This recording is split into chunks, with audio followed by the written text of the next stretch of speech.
Hi hello welcome to post 360. నేను మీ మురళీ రాపల్లి. బహుజనులకు నేను అండగా ఉండబోతున్నా, రాబోయే రోజుల్లో అధికారాన్ని చేపట్టబోతున్నా అంటూ కాన్ఫిడెంట్గా లిబరేషన్ కాంగ్రెస్ పార్టీ అంటూ స్టార్ట్ చేసి మన ముందుకు వస్తూ ఉన్నారు.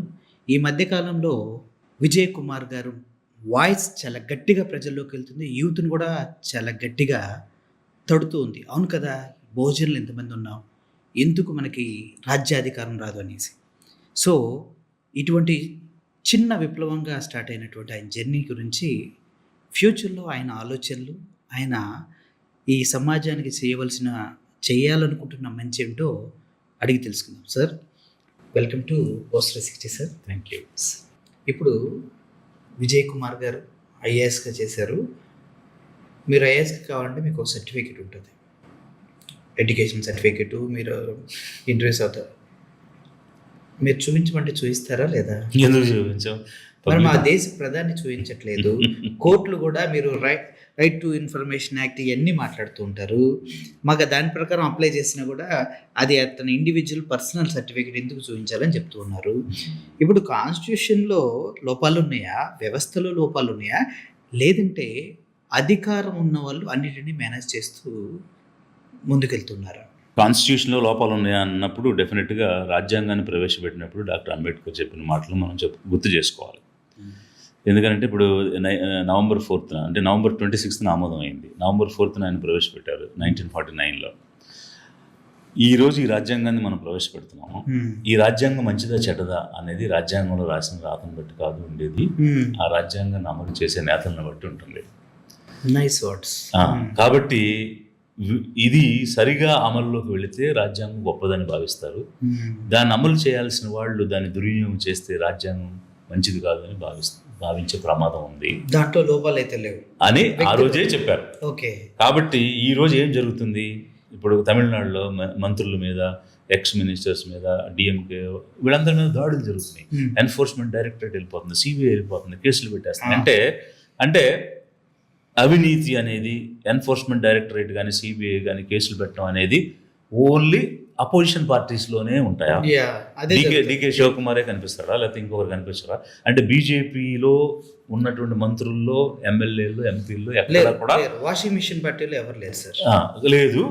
అంటే అధికార వ్యవస్థనంతా కూడా తమ గుప్పెట్లో పెట్టుకుని తమకు కావాల్సిన విధంగా అధికారాలు ఇచ్చుకోవడమే కాకుండా, అంటే గవర్నమెంట్ ఆర్డర్స్ ఇచ్చుకోవడమే కాకుండా, వాళ్ళు అన్ని రకాల ఆదేశాలు ఇచ్చుకుంటూ ప్రజాస్వామ్యంలో నిరంకుశత్వం అనేటువంటిది వచ్చేసింది. Very good sir. So it is democracy కాదు, autocracy. In the name of democracy. In the name of democracy ఇది ఈరోజు చూస్తున్నాను. అందుకే నేనేమంటే ప్రజల్ని గమనించమంటున్నాను.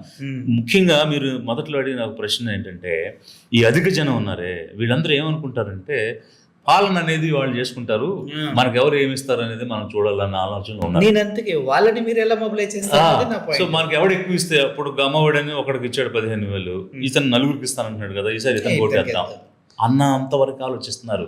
కానీ నలుగురికి ఇద్దామా, ముగ్గురికి ఇద్దామా అని నిర్ణయించే అధికారం మనకు వస్తుంది, మన ఓటు మనం వేసుకుంటే అక్కడికి వెళ్దామని నేను అంటున్నాను. మనం చెయ్యి కింద పెట్టి అడుక్కునేది కాదు, చెయ్యి పైన పెట్టి ఇచ్చే స్థితికి వెళ్దాం.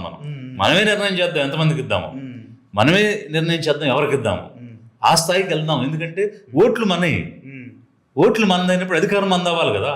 ఎవడపోయేటువంటి ఓట్లు 4%, 6% ఉన్నవాడికి ఓట్లు వేసి నిరంతరంగా వాడిని కుర్చీలో ఎందుకు కూర్చోబెట్టాలి? 80% మన దగ్గర ఉన్నప్పుడు మన ఓట్లు మనం వేసుకుని మనం అధికారంలోకి వచ్చి మనం నిర్ణయం చేద్దాం ఎవరికి ఇద్దామని. ఇలా మందకృష్ణ మాదిగని, బీజేపీ, బీసీ నాయకులని చాలా మంది వస్తున్నారు సార్. వీళ్ళందరూ కూడా ఒక పార్టీకి తొత్తులుగా మారిపోతూ ఉన్నారు. మీరు చూసినట్లయితే ఇంత పెద్ద విప్లవం చేస్తున్నారు, కమ్యూనిటీ మొత్తం దగ్గర చేస్తున్నారు, వెళ్ళి ఓడికం చేస్తున్నారు కదా.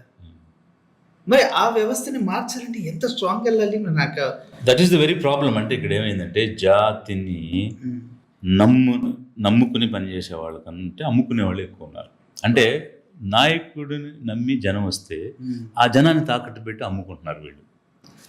నైస్ సార్, బాగా చెప్పారు ఇది. సో అందువల్ల ఈరోజు కొత్తగా ఏదైనా నిజాయితీగా పనిచేయాలనుకున్న వాళ్ళకు కూడా అనుమానించే పరిస్థితి వచ్చింది.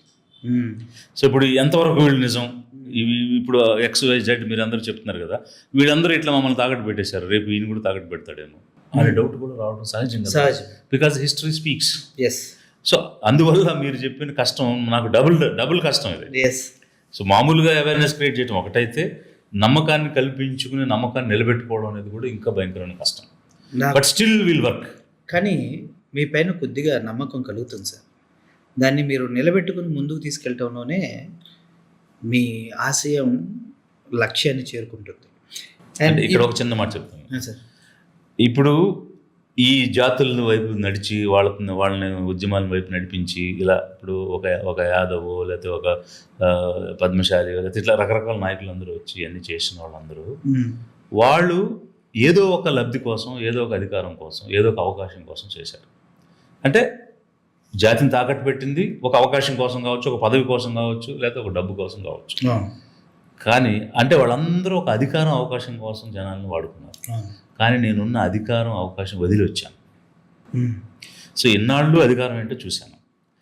రకరకాల పార్టీలు రకరకాల అవకాశాలు ఇస్తానంటే వద్దని వచ్చాను.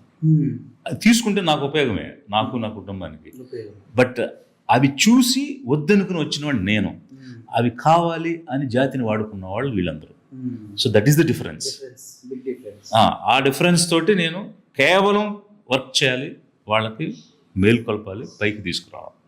ఆ పైకి తీసుకురావాలనేటువంటిది మన రక్తం ఎర్రగా ఉన్నంత వరకు పనిచేయాలని వచ్చాం.